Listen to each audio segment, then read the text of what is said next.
Assalamualaikum warahmatullahi wabarakatuh. Selamat pagi anak-anak semuanya. Kita jumpa lagi pada pembelajaran jarak jauh tingkat Kecamatan Harjamukti. Hari ini anak-anak semuanya mudah-mudahan masih diberikan kesehatan ya, masih diberikan kekuatan dan masih diberikan imun yang sangat tinggi. Baik anak semuanya, pada pagi hari ini kita akan belajar tema 1 yaitu organ hewan dan manusia. Subtema kedua yaitu manusia dan lingkungan. Pembelajarannya adalah pembelajaran 1 dan 2. Nah anak-anak semuanya, sebelum kita memulai pembelajaran, alangkah lebih baiknya kita sama-sama berdoa agar pembelajaran pada pagi hari ini bisa bermanfaat untuk kita khususnya dan umumnya untuk seluruhnya. Ya, baik, kita mulai ya, berdoa anak-anak semuanya. Bismillahirrahmanirrahim. Raditu billahi rabba wa bil islami dina wa bi muhammadin nabiyya wa rasula. Rabbi zidni ilman warzuqni fahman. Kami ridho Allah subhanahu wa ta'ala sebagai Tuhanku, Islam sebagai agamaku, dan Nabi Muhammad sebagai Nabi dan Rasulku. Ya Allah, tambahkanlah kepadaku ilmu dan berikanlah aku pengertian yang baik. Nah, itu ya anak-anak semuanya. Baik, kita akan mulai pembelajaran ya anak-anak semuanya. Nah, tapi sebelum mulai pembelajaran, di masa pandemi ini Bapak akan selalu mengingatkan kepada diri Bapak terutama dan juga kepada anak-anak semuanya bahwa tetap kita harus menjaga kondisi kita agar tetap sehat, agar kita terhindar dari bahaya COVID-19. Nah, kita lihat video yang berikut ya. Nah, ini tentang pesan ibu yang harus kita terapkan. Yuk, kita lihat ya anak-anak semuanya.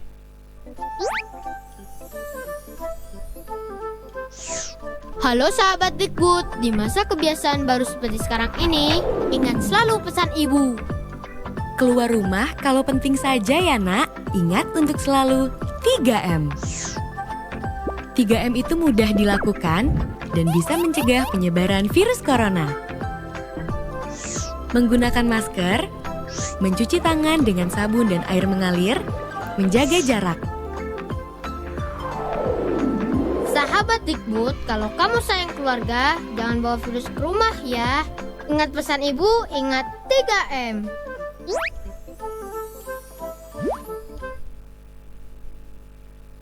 Nah, anak-anak semuanya, tadi pesannya adalah 3M, yaitu memakai masker, mencuci tangan, dan menjaga jarak. Nah, anak-anak semuanya, kita akan masuk pembelajaran nih. Sebelum kita pembelajaran, ada yang perlu kita anak-anak ketahui dulu. Nah, yang pertama yaitu tentang tujuan pembelajaran. Hari ini pembelajarannya adalah 1. Kita atau anak-anak semuanya bisa mengetahui aktivitas bagaimana cara menjaga alat gerak. Kemudian yang keduanya, peserta didik atau kalian ya, mampu menentukan ide pokok pada setiap paragraf. Yang ketiganya, peserta didik atau kalian juga mampu mengembangkan ide pokok. Yang keempat, peserta didik mengetahui bagian-bagian tulang. Yang kelimanya, peserta didik mengetahui cara membuat patung dari bubur kertas. Yang keenam, peserta didik mengetahui bagian cover pada sebuah buku. Jadi pada pagi hari ini kita akan belajarnya adalah tentang menjaga alat kesehatan gerak, kemudian ide pokok, kemudian juga ada bagian-bagian tulang, dan juga ada yang seru nih, nanti akan bagaimana cara membuat patung dari bubur kertas, dan yang terakhirnya itu tentang cover dari sebuah buku. Baik anak-anak semuanya, kita lanjutkan ya pembelajarannya. Nah, kita lihat pada layar di depan kalian masing-masing ya. Di situ ada siapa ya namanya? Sebut saja.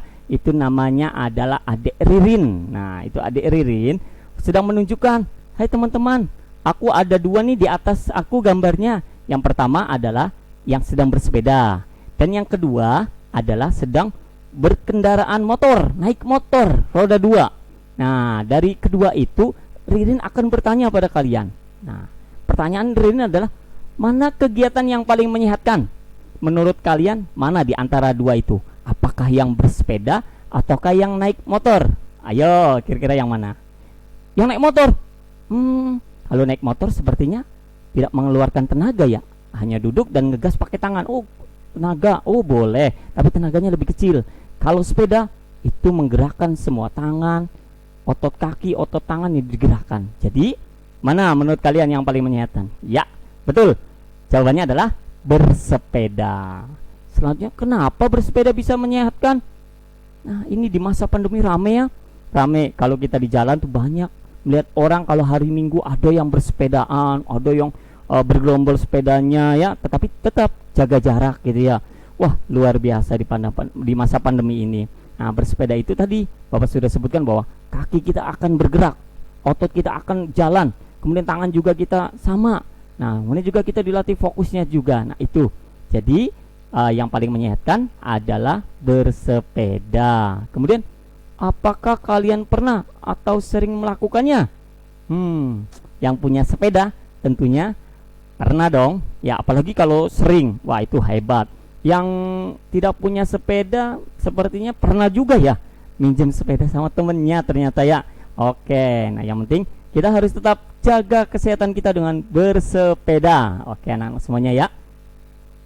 Selanjutnya anak-anak semuanya, kalau kita lihat di layar ya, itu di layar itu ada anak-anak SD ya, pulang sekolah atau di hari Minggu, di hari libur, mereka akan bersepedaan. Loh, itu bersepedanya tidak pakai masker. Nah, itu kebetulan bersepedanya diambilnya adalah ketika belum masa pandemi ini, belum adanya COVID, jadi masih bisa berkumpul. Tapi kalau sekarang bersepeda juga harus tetap menggunakan masker dan juga berjarak juga naik sepeda ternyata ya. Baik anak-anak semuanya. Nah, dari situ, dari gambar itu, ketika mau bersepeda, anggota tubuh dapat bergerak karena adanya otot dan tulang. Betul? Betul dong ya.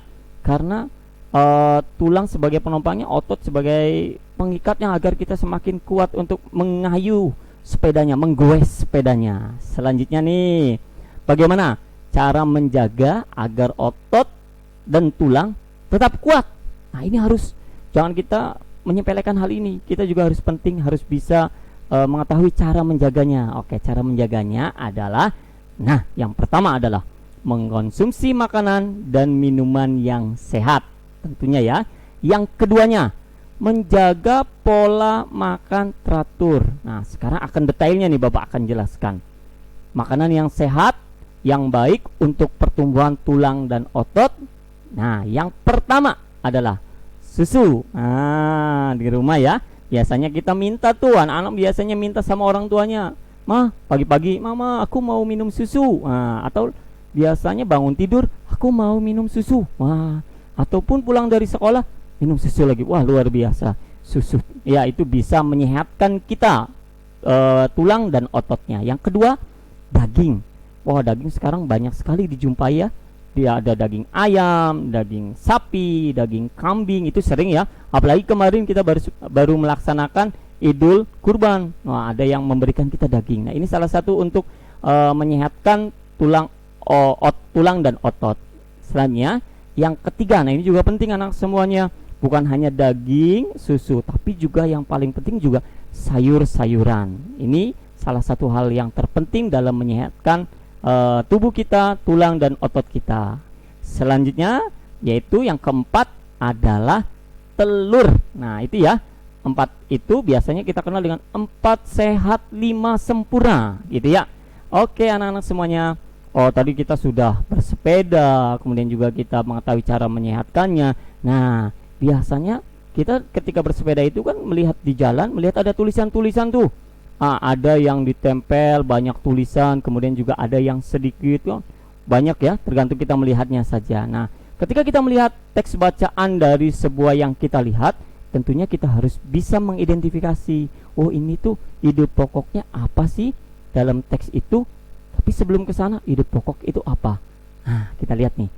Ide pokok merupakan inti permasalahan dari sebuah teks. Selanjutnya, sebuah teks biasanya terdiri atas beberapa paragraf ya anak-anak semuanya. Kayak di koran tuh, ketika kita baca koran itu ada beberapa paragraf. Nah, kemudian setiap paragraf memiliki ide pokok yang berbeda. Jadi setiap paragraf itu beda ide pokoknya. Bukan sama, yang sama itu judulnya ya anak-anak semuanya. Oke. Nah, kita lihat di layar. Di situ ada judulnya adalah bersepeda. Nah, ini Bapak ambil dari buku tema ya, buku tema 1. Nah, di situ ada tentang teks bacaan tentang bersepeda. Kita lihat di situ ada kira-kira ada berapa paragraf? Kita hitung ya. Oke, 1. Ada baru 1. Mana lagi?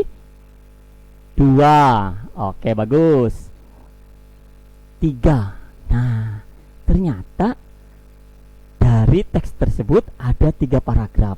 Sekarang kita cari ide pokoknya ya pada setiap paragraf. Ide pokok itu biasanya bisa ada di awal, bisa ada di akhir, juga biasanya berada di tengah-tengah. Ya, oke, kita lihat yang ini yang bersepeda. Di mana sih ide pokoknya? Yuk. Nah, ini ide pokoknya berada di awal, yaitu bersepeda merupakan kegiatan yang menyenangkan sekaligus menyehatkan. Yang keduanya, bersepeda dapat mengencangkan otot-otot tubuh. Ini paragraf keduanya ya. Paragraf ketiganya adalah jika bersepeda secara rutin, kesehatan jantung kita akan tetap terjaga. Nah, itu ide pokok dari sebuah teks yang dilayarkan pada layar yang di depan kalian ya anak-anak semuanya. Oke, kita lanjutkan lagi. Setelah kita mengetahui ide pokok membaca, nah sekarang kita akan belajar menuliskannya. Oke, kita lihat ya. Kamu bisa menentukan ide pokok dari sebuah bacaan. Sekarang kembangkan ide-ide pokok berikut menjadi sebuah paragraf. Nah, tadi sudah ya, kita sudah mengetahui ide pokoknya, nanti kita akan mengembangkan. Nah, ini ada contoh misalkan. Nah, ini ada bersepeda adalah kegiatan kesukaanku. Ini pada paragraf, misalkan sudah ditemukan ide pokoknya adalah bersepeda kegiatan kesukaanku. Kemudian yang kedua, aku bersepeda pada sore hari. Dan yang terakhirnya adalah banyak sekali manfaat bersepeda yang kurasakan. Nah, itu ada 3 paragraf. Contoh ya anak-anak semuanya. Sekarang kita akan kembangkan dari ide pokok itu. Nah, Bapak akan satu saja yang mengembangkannya, yaitu bersepeda adalah kegiatan kesukaanku. Nah, ini Bapak kembangkan menjadi sebuah paragraf, tapi masih paragraf sederhana ya anak semuanya. Nanti kalian bisa mencobanya di rumah sendiri dengan lebih mengembangkan lebih banyak lagi. Ya, oke, kita lihat. Bersepeda adalah kegiatan kesukaanku. Sepedaku dibelikan oleh ayahku. Setiap hari aku mengayuh sepedaku bersama teman-teman bermainku.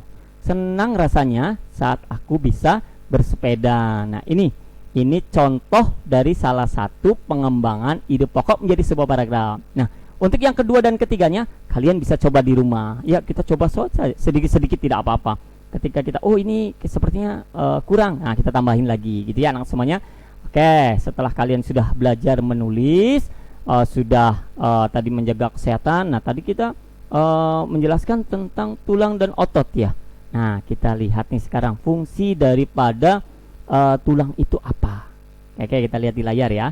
Yang pertama adalah tulang itu berfungsi untuk menopang tubuh. Nah, saat ini kita bisa berdiri. Saat ini kita bisa bergerak. Ini salah satu penopang tubuh kita. Yang kedua adalah memberi bentuk tubuh. Nah, karena ada tulangnya sehingga kita akan terlihat bentuk tubuhnya. Tapi kalau misalkan tidak, sepertinya tidak bisa menopang sendiri, kemudian tidak terbentuk tubuh kita ya. Kemudian yang terakhir yaitu tempat melekatnya otot-otot. Nah, ketika kita melihat di kulit kita lihat, kita tekan, ternyata di situ kelihatan. Apalagi orang yang sering berolahraga berotot, ketika tangannya diangkat itu ada kelihatan otot-ototnya. Nah, itu salah satu fungsi 3 fungsi tulangnya anak semuanya.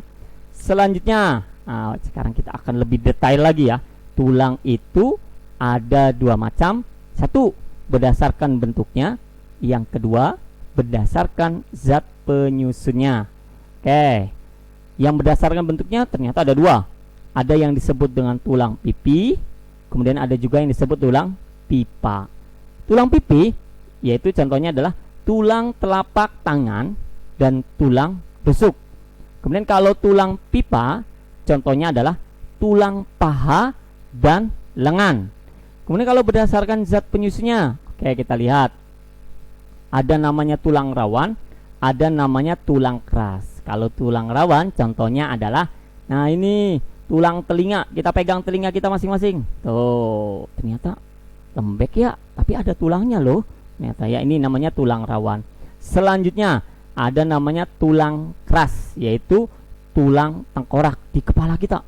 Nah, ini tengkorak yaitu keras ya. Nah, itu bagian-bagian tulang ya, berdasarkan ada yang bentuknya, ada yang zat penyusunnya, dan terbagi lagi dan juga contoh-contohnya. Nanti kalian bisa mengulang kembali, ya, mengulang kembali dan menghafalkannya. Selanjutnya, kita akan lebih detail lagi ya. Kita akan lihat yang di situ di layar adalah tulang pada lengan manusia dan tulang pada kaki. Ya, yang pada lengan. Oh, kita terlihat. Baik, kita coba ya, anak-anak hafal enggak? 1. Nah, itu yang ada panah. Kira-kira menurut kalian tulang apa? Apa? Nah, ini namanya tulang lengan atas. Yang kedua, oke, terlihat lagi tulang apa? Ada yang besar, ada yang kecil. Sekarang yang kecilnya disebut dengan tulang pengumpil. Terus yang besarnya disebut dengan tulang hasta. Oke, selanjutnya adalah, nah ini nih ya, di sini ya biasanya anak-anak semuanya itu disebutnya dengan tulang pergelangan tangan. Dan yang terakhir, bukan yang terakhir, masih ada lagi. Selanjutnya adalah tulang telapak. Nah, tulang telapak tangan. Dan ini yang terakhir. Nah, ini ya di depan kita di sini. Nah, ini namanya adalah tulang jari tangan. Itu tulang pada lengan manusia. Sekarang tulang pada kaki manusia. Oke, kita lihat. Wah, itu kaki kita bukan? Bukan ya? Tapi iya mirip. Ya, itu rangka tulang kaki manusia. Oke, kita lihat bagiannya. Bagian yang paling atas itu disebut dengan tulang panggul. Bagian yang kedua disebut dengan tulang paha. Nah, makanya kan kalau kita coba pegang pahanya. Nah, kita pegang pahanya, paha tuh ini, gitu ya. Itu ada tulangnya. Selanjutnya, nah itu apa tuh? Yang kayak bulat-bulat. Itu namanya adalah tulang tempurung kaki. Selanjutnya, ada ya, sama kayak di tangan ya. Tadi ada 2, ada yang kecil, ada yang besar. Yang kecilnya namanya adalah tulang betis. Kemudian yang besarnya adalah namanya tulang kering. Kemudian, nah sama dengan di tangan, ini namanya adalah tulang pergelangan kaki, karena ada di kaki ya. Kemudian yang terakhirnya adalah, nah ini namanya, bukan terakhir, maaf. Sebelum terakhir yaitu tulang telapak kaki. Dan baru yang terakhir adalah tulang jari kaki. Nah, itu ya anak-anak semuanya. Mudah-mudahan kalian memahami dan menghafalkannya, biar ketika ditanya oleh bapak dan ibu guru kalian, kalian hafal. Atau ketika kalian menjelaskan kepada adik-adik kalian, kalian bisa nih, sini deh, sini. Nah, ini apa namanya tulangnya? Nah, nanti adik kamu pasti jawabnya nggak tahu. Nah, nanti dikasih tahu oleh kalian ya, anak semuanya. Kita lanjutkan. Nah, ini lebih lengkapnya tuh. Bisa dilihat sama kalian ya. Jelas. Di atas itu tengkorak. Kemudian paling bawahnya adalah tulang pergelangan kaki. Mana yang tidak ada? Yang di bawah tuh, yaitu tulang telapak kaki dan tulang jari kaki. Nah, itu belum ada ya. Bisa nanti ditambahin oleh kalian ketika di rumah. Nah, ini contoh tulang rangka manusia secara utuh keseluruhan. Nah, oke. Selanjutnya anak-anak semuanya, setelah kita memahami tulang, selanjutnya anak-anak semuanya kita akan mencoba. Mencobanya adalah mencoba membuat sesuatu, membuat rangka manusia dari bahan bubur kertas. Nah, ini. Oke, langkah kerjanya, caranya. Yang pertama adalah kalian siapkan alat dan bahan. Ada gunting, ada ember, ada kertas koran, ada kawat kasa, ada pati kanji, ada cat warna dan kuas. Nah, yang kedua, buatlah kerangka patung dari kawat kasa. Nah, itu contohnya di sampingnya tuh. Ya, itu kawat digulung-gulung ya jadi kerangka patung. Kemudian yang ketiga adalah potong-potonglah kertas koran menjadi serpihan-serpihan. Pak, kalau misalkan tidak pakai kertas koran bisa tidak? Bisa. Ya, menggunakan kertas apapun juga bisa. Nah, ini. Jadi tapi tetap harus dipotong-potong kecil dulu. Ya. Selanjutnya, setelah dipotong-potong jadi kecil adalah, nah, rendamlah serpihan koran-koran ke dalam air. Direndam dulu ya. Rendam dulu, nunggu hancur dulu. Setelah nunggu hancur, lihat tangannya. Ya, tangannya adik-adik bukan. Itu tangannya kalian bukan. Itu sedang diremes-remes, sedang menghancurkan biar cepat. Tapi tetap harus direndam terlebih dahulu agar mudah dihancurkan. Selanjutnya adalah setelah rendaman serpihan koran lembek, angkat dan tumbuklah sampai halus. Kalau sekarang kan ada blender ya, lebih cepat pakai blender boleh. Ya, atau ditumbuk tuh di apa sih namanya? Dipukul-pukul tuh. Nah, itu dan campurkan dengan perekat dari pati kanji. Kalau itu pati kanji kalian tidak memiliki, boleh diganti dengan lem fox itu ya, bisa. Kemudian setelah itu aduklah hingga berbentuk bubur. Namun jangan terlalu encer ya. Nanti kalau terlalu encer jadinya bubur yang kita makan nantinya bubur beras ya. Bukan ya. Oke, selanjutnya adalah setelah itu yang tadi rangkanya adalah tempelkan bubur koran tersebut pada rangka kawat. Nah, itu lihat gambar ya. Ditempel-tempel di kawatnya. Selanjutnya adalah keringkan dengan cara diangin-anginkan. Jangan dijemur langsung di bawah terik matahari agar tidak retak. Ya, jadi dijemurnya jangan terlalu yang terkena sinar matahari langsung. Nanti yang ada adalah retak. Nanti malah tidak bagus ya anak-anak semuanya. Selanjutnya adalah setelah sudah terbentuk, sudah jadi, sudah kering, langkah terakhir adalah warnailah dengan menggunakan cat ya. Tujuannya pengecatan untuk apa? Ya tentunya biar indah ya, biar menarik ketika melihatnya. Oke, anak-anak semuanya, untuk lebih jelasnya kita lihat nih video yang cara membuatnya ya. Singkat kok, tenang saja ya anak semuanya. Oke, kita lihat.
ya anak-anak semuanya. Tadi ada kakak kalian ya, kakak kelas kalian, masih SMA tapi sudah bisa membuat patung yang sangat indah sekali.